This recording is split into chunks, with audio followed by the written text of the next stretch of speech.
Good morning, Momentum Church. Good morning to you beautiful people watching at home in your PJs and MomentumChurch.tv. We are glad you're here with us this morning. My name is Jason Maric, and I am excited to be preaching for you guys once again this morning. At the end of your rows are some Bibles. If you have a Bible or you don't have a Bible that you can't understand, or you just don't have one at all, feel free to take one of those. And please don't feel guilty for taking one that's a little bit nicer. Okay, I know what you're thinking. You're like, I don't want to take one of the nice ones, but don't feel guilty in that. Uno momento here. I got to get rid of my gum. Okay, so if you want to go ahead and turn to Philippians chapter 4, that's where we're going to be today. In these Bibles here, it's in page 953. If you brought your own Bible, I have no idea what page it's on. You're on your own. If you're like me, you haven't opened up a Bible in years, not because you're a heathen, but because you embrace technology. And you use the Bible app on your phone, which finds the verse for you. So if you have one of those, go and open up to Philippians chapter 4. That's where we're going to be today. Any football fans in the house? This is Cleveland. We love our football. I love football. It is by far my favorite sport, definitely to watch. And I love watching football. And back in 2013, the Denver Broncos lost to the Baltimore Ravens in the playoffs. And after the game, Ravens linebacker Ray Lewis gave perhaps one of the best and most entertaining post-game interviews that I've ever seen. See, going into this game, the Broncos were on an 11-game winning streak. And playing at home, they were highly favored to win. However, after some crazy, miraculous plays and 2 overtimes, the Ravens were able to win on a 47-yard field goal. And after the game, Solomon Wilcott, he interviews Ray Lewis, and he says, Ray, you believed you could beat the Broncos. What allowed you to believe you could do so in a highly emotional Ray Lewis? If you watch football, you know Ray Lewis. He's a little bit unstable, and he was highly emotional. And he begins by saying, this is his first words, no weapon formed shall prosper. No weapon. No weapon. Peyton Manning hug. Good game, brother. No weapon. No weapon. See, what Ray Lewis was quoting, if you're not familiar with it, was a verse from the book of Isaiah that says, no weapon formed against you shall prosper, and every tongue which rises against you in judgment you shall condemn. Now, I truly believe that Ray Lewis loves God with all his heart. And I truly believe that people have come to know what it means to be a follower of Jesus because of Ray Lewis. And I love the fact that he's willing to show that he loves God and is not ashamed of it. However, I'm not a scholar, and I'm going out on a limb on this one. But I think in the Bible, when it talks about no weapon, it's not referring to Peyton Manning and the Denver Broncos. I'm just going out on a limb on that one. But you know what? We've all been there. You know, we have a friend that's hurting or in a circumstance we don't know what to say. We might just blurt out a Bible verse that one of the ones that we memorize, right? Whether it's anything to do with what they're going through or not, we're trying to help out. And so, you know, we use verses in the Bible not always correctly. We are in a series called Twisted Scripture, and we're looking at Bibles and the verses that are basically twisted. In other words, the way that we understand them or the way that we use them today really isn't how they were intended to be used or understood when it was written. And the thing is, we don't always do this on purpose. It's just that we never really take the time to really understand, what does this verse mean? And you might be thinking to yourself, well, how in the world did we get that? Like, how in the world can you misunderstand what the Bible's saying? Often, or not often, but, you know, sometimes it does happen that people read a verse and it's like, I want it to mean this. And that's what they go with. But more often than not, what happens is we take a verse out of context. Basically, we use a verse without understanding what's going on or how it's being used. And not that we do this intentionally, but we try to make sense of it without looking at the big picture. It's like taking a puzzle piece, looking at it, and trying to figure out what the big picture is. It'd be impossible. We'd have no idea what that picture was. I'll give you another example. Imagine you're at a party, holiday party, you know, Christmas party, staff party, whatever. And you're talking to some friends, you know, and whatnot. And you know, if you're at a party, it's hard to have a conversation. Like, you usually end up yelling a little bit more than you would if you were just talking to someone naturally. You know, there's other people talking, there's music going on and whatnot. However, there's always this strange moment, and it happens all the time, that for whatever reason, everyone else in the room stops talking. The music changes tracks, and as you're talking to your friend, you're the only one speaking, and you're yelling at them for everyone else to hear. Now picture this. Imagine you and your friend are at this holiday party, and you decide, let's share some embarrassing stories. So you start talking about how you were 3 years old, and you were at the pool, and you had an accident. You were just learning how to use the restroom in public. You'd never really been before. You didn't know where it was at. And you're telling this story, and then that awkward moment happens where the conversation of everyone else stops, the music changes tracks, and you're yelling at your friend in conversation. And that's how I pooped my pants. They know nothing about how old you were, where you were at, that you didn't know how to use the restroom in public. All they know is you pooped your pants, and they're trying to make sense of it. And I know some of you are praying, dear God, please let this be a true story that happened to Jason. It's not, I'm sorry. If it happened to you, please tell me. I'd love to hear more about it. But that's what we do. We pick out one little snippet of information and we try to make sense of it. And when we pick a verse out of the Bible that way, it's dangerous. So imagine, if you will, we took this Bible, we ripped out all the pages of it, we took scissors, and we cut out each verse individually in sentences or whatnot. And then we took all those verses and we put them in a big, gigantic box, and we shook it up. And we reached our hand in and we pulled out a verse from the Bible. You would be baffled by what you might think God wants you to tell you. For example, reach in, Amos 4:4 says this, go to Bethel and sin. Go to Gilgal and yet sin some more. And some of you are thinking, where's this Gilgal place at? I like it. Reach down in the box, Galatians 5:12. As for those agitators, I wish they would go all the way and emasculate themselves. I feel bad for the agitators. Reach down in, pull one out. Job 19:17, my personal favorite. My breath is offensive to my wife. Now, we have no idea what these verses are talking about. All we know is we read them and we tried to make sense of them. And when we look at them alone, out of context, they absolutely make no sense to us at all. And that's what we try and do to Bible verses. And today's verse, Philippians 4:13, is perhaps public enemy number one when it comes to taking a verse, plucking it out, and trying to make sense of it. Now, there are several variations of this verse, and the reason that is because the Bible itself wasn't written in English, it's actually written in Greek.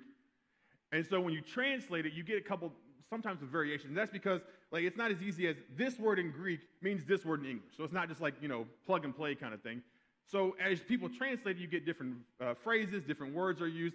Not that they're, they mean differently, they're just kind of said differently. And so because of that, you get some different variations. But the most popular one that people know and people use is this here, Philippians 4:13. I can do all things through Christ who strengthens me, or Christ who gives me strength. And we love this verse. And we come to use it as, I can do anything. Whatever I put my mind to, God is going to give me the strength. Or whatever I go all in, if I try my best, I can accomplish anything with God's power. And we love to put this verse on things. Just Google it. T-shirts, coffee mugs, throw pillows. We get tattoos of it. We put it on our bumper sticker. All to remind us we can do all things through Jesus. You want that new promotion? You can do all things through Jesus. Girl, you need to lose 20 pounds to fit in that dress? You can do all things through Jesus. Listen, your wife tells you you can't fix the dishwasher. Remind her, I can do all things through Jesus. Teenagers, you failed your driving test several times, but you know that with God's strength that you will pass it. Because you can do all things through Jesus. Listen, if God gives you the strength to pass your driver's test after that many times, make sure he gives me a warning to stay off the road. And part of me wishes that this is what this verse means. I really do, because two things. One, I would love preaching it a lot more. And two, you would enjoy listening to it a lot more. But I have to ask, when it says we can do all things, does that really mean we can do anything we try to do? And I feel like, I don't want to pick on them, but I feel like there's one group of people that misuses this verse perhaps more than any others. And that's athletes. I feel like athletes love Philippians 4:13. I can do all things through Christ who strengthens me. They use it to get psyched up for a competition. Philippians 4:13, let's do this. I can do all things. They use it as divine intervention for a win. One of the ways this verse became became kind of like popular and famous was in 1996, Evander Holyfield wore it on his robe and his trunks when he went to face Mike Tyson for the title. And as you look at that, and if you knew of Philippians 4:13 and you saw Evander walk into the ring with it, you would think God's going to give him the strength to knock the snot out of Mike Tyson. And that's what he did. He beat Mike Tyson. He won the title. And we're watching this, we're thinking, that's right. You go, Evander. You can do all things. Beat that guy. However, fast forward a couple of years later, and he's wearing his robe and his trunks. He's got Philippians 4:13 written on there, and he faces Lennox Lewis, and he loses. And we're kind of confused. It's like, you keep using that verse, but I do not think it means what you think it means. Some of you got that. Another fighter, John Jones, who's a UFC fighter, has Philippians 4:13 written across his chest. Tim Tebow is famous for using this verse, and especially in college, and he'd write under his eyes and his eye black. He'd Phil on one side and 4:13 on the other. And most recently, you have Steph Curry. I know. And he said he's made this verse his mantra, basically, his life verse. And so much so that it's been written on every pair of Steph Curry shoes that they sell. Now, that was funny. Now, to be fair, I've never asked these individuals, like, hey, what does this verse mean to you? You know, like, how do you use this verse? And I love the fact that they are willing to put their faith in God out there. They're not ashamed of it. You know, I really do love that. However, I have to wonder, does I can do all things mean knock Mike Tyson out, throw a touchdown, make a three-pointer? Does it really mean that thing? I mean, think about this, just to put it in perspective. If we're talking about athletes, let's say you have a competition, either teams or individuals or whatever, and on this side you have a guy who believes with all his heart, Philippians 4:13, I can do all things through Jesus. Then on this side, you have a guy who says, Philippians 4:13, I can do all things through Jesus. And they both would theoretically use that verse to think that they're going to win. I don't think God's up in heaven going, I didn't think this one through. What am I going to do now? I don't think that's the case. So if Philippians 4:13 doesn't mean that we can do anything we put our mind to, what does it mean? And in order to understand this verse or any verse in the Bible, you have to do several things in order not to get it twisted. First thing you have to do is read the verses around it. Before it, after it, maybe paragraphs before and after, so you get an idea, okay, what are they talking about? What's going on here? The second thing you have to do is understand some background. Who wrote it? Why did they write it? Who'd they write it to? You're probably thinking to yourself, how am I supposed to figure that out? Well, let me help you out here. One of my favorite tools, and we all have the internet, is BibleStudyTools.com. It's real easy to use. It's real simple. And it gives you kind of like a little history of different verses in the Bible, like what's going on. It also like outlines each book of the Bible in like a short paragraph so you can't get an overall picture. It's a great place to start and just get an idea of like the context and what's going on when the Bible was written.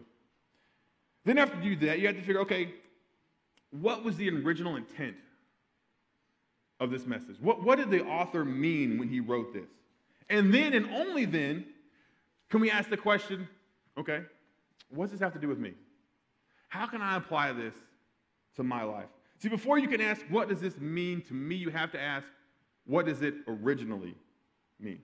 So in order to understand Philippians 4:13 better, let's look at some of the background and see what's going on. Who wrote it? Why did they write it? Philippians 4:13 is found in the book of Philippians. And Philippians is a letter written to people living in Philippi. So it'd be like if someone wrote a letter to Cleveland, it'd be the book of Clevelanders. And it was written by a guy named Paul. And he was writing it sort of as a thank you note for them sending basically a care package while he's in prison. See, prior to this point, Paul traveled all around this region. And everywhere he would tell people about Jesus. And then those people who believed, he would put them together and they'd start a church in that area. And one of the places he did that was the city of Philippi. And so now that they hear that Paul is in prison, they want to help him out a little bit by sending this care package. And as Paul writes this thank you note, he's still in prison. And the only reason he's in prison is for telling people about Jesus. See, this area was controlled by Rome. And they believed in their own gods and goddesses. And so when Paul came in talking about something different, they didn't like that. They didn't like he was talking about this Jesus guy. And so they threw him in prison. And not only that, he could actually be executed before he ever gets out of prison. So real quick review, written by Paul while in prison to followers of Jesus in a city called Philippi, and thanking them for basically a care package while he's in prison. But of course, he doesn't just say thank you. He kind of throws some other words of encouragement and wisdom in there and things for them to follow.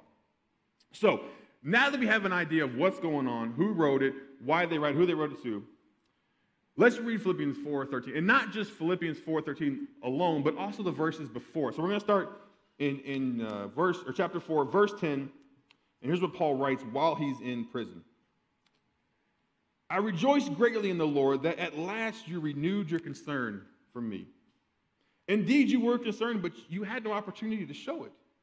I'm not saying this because I'm in need, for I have learned to be content, whatever the circumstances. I know what it is to be in need, and I know what it is to have plenty. I have learned the secret of being content and eating in every situation, whether well-fed or hungry, whether living in plenty or want. I can do all this through him who gives me strength. So Paul begins by pointing out how grateful he is that they have the opportunity to show him some love and send him this care package. But then he goes on to say that even though he's grateful that they sent it, he really didn't need it. Paul could work on his thank you note writing skills.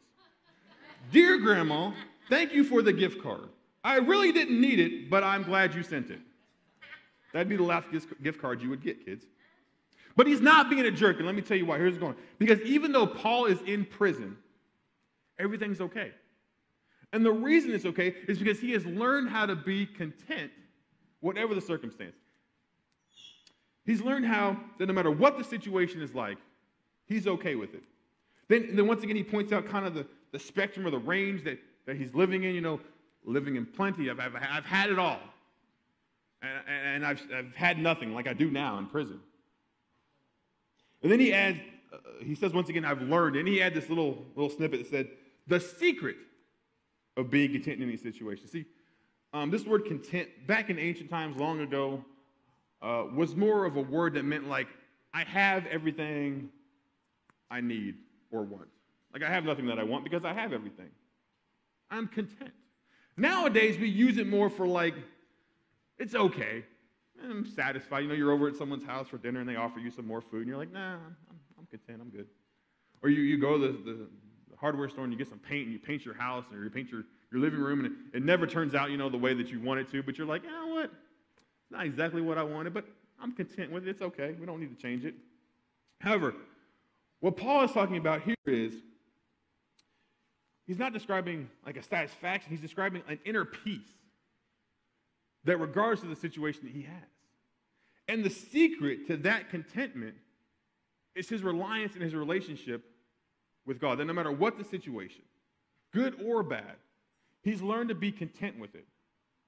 And not that he necessarily enjoys the situation that he's in or likes it, but that he's able to do so. Then after all that, we finally get to verse 13, Philippians 4:13, that says, I can do all this through him who gives me. Now, you might be a little confused because this is a little bit different, the verse is, than when we talked about earlier. And once again, that's because, with the translation. And so, instead of saying, I can do all things, they change it to, I can do all this. And it actually helps us understand the verse a little more, because when it says, I can do all this, your question is, well, what is this? It makes you look back to the previous verse of, well, it's being content. And so that simple change from things to this helps us understand the verse a little bit. Not that there's anything bad with translating the word things. It's just that over time, we understand things differently. And so changing the word to this helps us understand a little better. I can do all this who gives me strength. It's not necessarily as catchy on a bumper sticker, but it definitely helps us understand the verse more. And perhaps the best way to write this verse and to understand it is, in every circumstance, God gives me strength. In every circumstance, God gives me strength to be content. So what he's really saying is, and here's the point, what he's really saying is, no matter what the situation I find myself in, I'm okay and I'm content with that because I have a relationship with God. And not only that, but because God has given me the strength to be content. That's the true meaning of Philippians 4:13 is that God gives me the strength to be content no matter what. This verse isn't about going into a situation and thinking you can overcome it, but it's about how, after a situation occurs, how do we deal with the outcome of it, regardless of whether it's good or bad. I love this quote that says, Paul isn't telling Christians that they should dream bigger dreams. He's reminding them that they can endure the crushing feeling of defeat if those dreams aren't realized. He's not encouraging the Christians to go out and conquer the world. He's reminding them that they can press on when the world conquers them. See, if we look back at our athlete friends, this verse definitely applies to athletes. However, it applies more in defeat than it does in victory. See, when Evander Holyfield was knocked out by Lennox Lewis, this verse would apply. You can be content with getting knocked out. When Tim Tebow gets traded from the Broncos because they signed Peyton Manning, this verse would apply. You can be content. When Steph Curry and the Warriors blow a 3-1 lead in the championship to lose, this verse would apply. It's okay, Steph. You can be content. And I know you feel like I'm probably picking on athletes. I promise you I'm not. Just stop using the first row. That's all.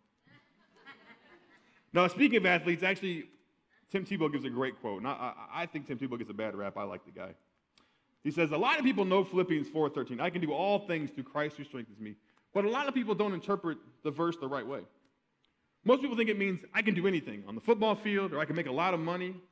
But it's not exactly what it's talking about here. It's saying I can be content with anything.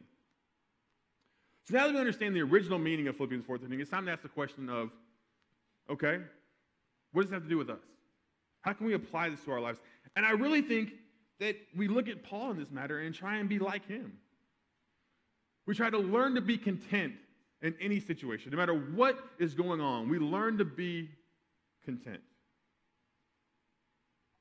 And the good thing is, if you're not there yet, that's okay. It says several times, Paul says, I learned to be content. It didn't come natural to him. It wasn't something that he was like, he's like, oh, I've been this way the whole time. But he learned to be content after going through situations and realizing that no matter what the outcome, he can be content. I think for us to learn, it's the same thing. We just have to go through those situations and just learn, okay, is this going to be okay? Am I content with this? And as the situations get bigger and bigger, we eventually learn that no matter what happens, we're content with it. We're okay with it. I also think it's asking God for strength to be content. That's what this verse is all about. God gives me strength to be content. And so asking God, help me be content. If you're looking for maybe a jumping off point, maybe begin praying like something like this, like, God, I pray for, fill in the blank. And I know that you can do this. And pray with all your heart. But then also pray, but God, no matter what the outcome, give me the strength to be content. See, that's not an easy prayer. It's not one that we're excited about praying. But I think that's what helps us understand and just kind of realize and live this verse, though. When we don't get that promotion, it's being content. When the relationship with the person that we knew was the one doesn't work out, we can be content. When sickness rocks our world, we can be content. A pastor in Nashville by the name of Byron Yawn says this. He says, I can have failed to achieve my goals and still trust in my Savior's love. Or I can have cancer. I can lose everything. I can be fired. I can do all this because of who Jesus is. You don't have to like it, but you have to be content with it. If things are going good, be content. Sometimes that's the hardest time, to be content when things are going good. When things are going bad, be content. Relying and trusting in God. Relying on God being that I have faith that God can answer whatever I ask of him. But I trust that he has good for me no matter what the outcome. So the question is, do we just give up then? Be like, well, this is my life. There's nothing I can do about it. This is where God's put me. I might as well be content. No. Not at all. There's nothing wrong with going after your dreams. If God's put something on your heart to go after it. You absolutely should. If you're starting a new business, you should be praying for that thing like crazy. If you want to start a family, you should be praying about that as well. It's just that this verse doesn't guarantee that those things are going to happen. But it's helping you realize you can be okay with that. My wife Katie and I have been married for a little over 3 years now. And shortly after we got married, we wanted to have kids, mainly because we're a little bit older. Our clocks are ticking, we don't have a whole lot of time to fart around here. And we didn't realize the process was as difficult as it was. See, we had trouble getting pregnant, and as we went to doctors to seek advice, they actually told us, we don't know if it's going to be possible for this to happen to you. This might not be in the cards for you. And we were heartbroken. But because of that, we really started praying, hardcore. And we started asking God, bless us with children. Bless us with getting pregnant. And we prayed with all our hearts, knowing that God could do that and believed that he would do that. And see, praying was the easy part. The hard part was knowing that that's not a guarantee it's going to happen. And as we struggled some more and the hope seemed to kind of diminish some, we started talking about, are we okay with this? Can we handle this if God doesn't answer our prayer in this way? And our prayers began to reflect that. We began to pray, God, we pray with all our hearts that you would give us kids. And we know you're going to do it. And we know you can do it. But help us trust you no matter what happens. And that's not an easy prayer to pray. And trusting God for an answer was difficult. Trusting him to be content was imperative. The good news is, if you don't know, God blessed us with not one, but 2 kids. We had twin boys. We got a BOGO. And I don't know why God answered our prayers and he doesn't answer other people's that pray the same thing. I don't know that answer. I really don't. I wish I did. I'm grateful that he answered our prayers. We named our boys Joram and Judah, which are both variations of God is to be praised, because we wanted people to realize that we were thankful that God blessed us in this way and heard our prayers. And as we went through this process, it was extremely hard to know that it might not happen. That's a good possibility that this just isn't going to work out for us. And I definitely struggled with that. Can I be okay with this? It's not easy being content, no matter what the situation is. But see, that's kind of what this verse is talking about. I feel bad because I feel like I've kind of ruined this verse for some of you. You kind of are going away a little bit depressed, but I want to encourage you to still love this verse. And not using it in the sense that, you can do whatever you want and God's going to bless you, but do it that no matter what the outcome is, you can be content in that. And even though your situation might not change, your attitude towards it can. See, I totally believe that we should write Philippians 4:13 on coffee cups and T-shirts and bracelets and bumper stickers and tattoos and everything else, to remind us that no matter what happens, we can be content because God gives us the strength to do so. Let's pray. God, man, thank you so much that you do hear our prayers and you do answer us. That's an amazing thing to grasp. And God, help us know that you can answer our prayers, but help us also work towards being content. Let us learn to be content through your strength, no matter what the outcome, so that we can be more at peace in our life.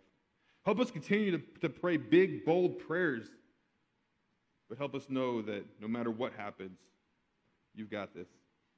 God, help us be a bunch of weirdos this week as we go out and live different lives that people are like, why is that guy so peaceful when his life does not seem like it's going the right way? Help us have the opportunities to be like, well, let me tell you why. God, we thank you so much, and in Jesus' name, we lift up all these things. Amen.